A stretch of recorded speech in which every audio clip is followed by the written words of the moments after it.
ក្រមរូបភាពសាសនាការរៀបចំធ្វើពិធីបុណ្យភូមិដែលមានឈ្មោះយិនសុគន្ធាហៅចៃមុំជាទូទៅគេស្គាល់ថាជាមេខ្លងជួញដូរដីធ្លីយ៉ាងសកម្មម្នាក់ក្នុងតំបន់ដីបុរីវប្បធម៌និងទេសចរអង្គរព្រមទាំងឈ្មោះសឹងសុធីបានធ្វើលិខិតសុំការអនុញ្ញាតជូនទៅចៅសង្កាត់អំពិលក្រុងសៀមរាបកាលពីថ្ងៃទី3ខែឧសភាឆ្នាំ2015ដើម្បីប្រារព្ធពិធីបុណ្យភូមិចំនួន3ថ្ងៃនៅក្នុងទីតាំងភូមិព្រៃគុយសង្កាត់អំពិលក្រុងសៀមរាប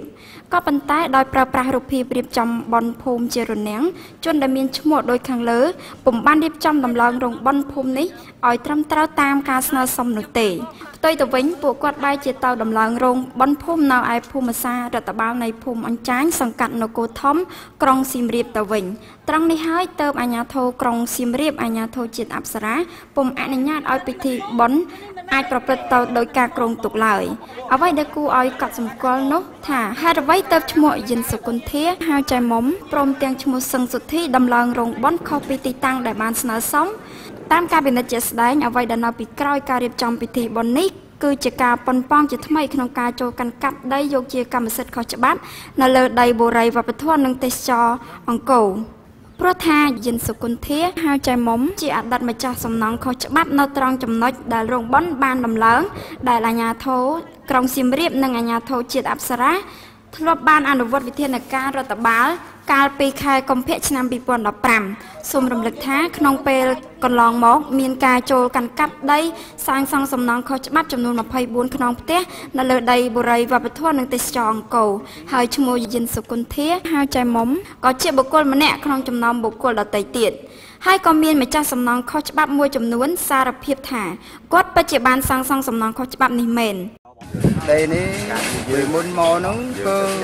អប្សរាដើរទិញចោះណាខ្ញុំដឹងពីព្រោះខ្ញុំនៅនឹងហើយដើរទិញចោះទៅខ្ញុំឃើញខ្ញុំបែរចាក់ទៅគ្មានកន្លែងនៅទៅចេះតែមកនៅបណ្ដោះអសន្នសិនទៅខ្ញុំតែថារត់ត្រូវការទៅ